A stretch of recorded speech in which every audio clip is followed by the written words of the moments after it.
All right, we are here at Better Books and Bibles with a feature author, meet and greet. Tell us a little bit about yourself.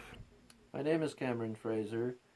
I'd like to start by thanking you for this opportunity. This is quite an extraordinary store, and if I had more time, I'd talk more about it.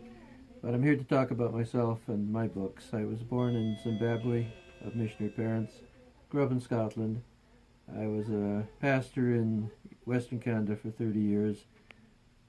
Before that, I managed a Christian bookstore in Vancouver, and so I'm a great supporter of bricks and mortar stores where people can come in and talk and you can have a personal relationship rather than just ordering everything online. Perfect. Oh, we're glad to have you here. So, tell us a little bit about what got you writing to begin with. I've always loved writing since I was a child. I had two passions. One was preaching, the other was writing. I used to get up in a chair and preach to anyone that would listen to me from a young age. And as soon as I could start writing, I wrote my first book when I was 9. It was called The Mystery of Cliff House. I reached page 102. I got bored and never finished it. But I've always wanted to write. I've been a magazine editor twice, and I had cancer a few years ago, and I decided it was time that I got back to my first love of writing. Cool. So, what have you brought here today?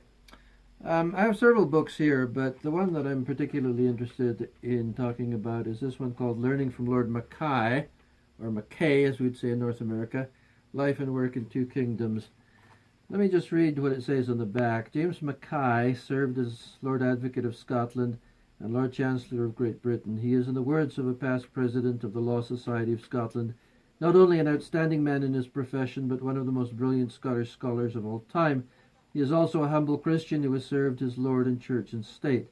This essay seeks to introduce him to a wider Christian audience while pointing out lessons that may be learned by others in political office and seeking to locate him in terms of the contemporary, largely American Two Kingdoms controversy. So that's quite a mouthful, but he's a British jurist with lessons for the North American political context, so why should you care about that? Well, I think we should all care about what's happening in the United States, but more than that, I'd love the opportunity to introduce you to somebody who I think is very special, and especially if you're a lawyer, or you know a lawyer, or you love a lawyer, they need to know about this man. Awesome. Well, we're very glad to have you here, and we look forward to the conversations that are going to come in the next couple hours. Thank you very much.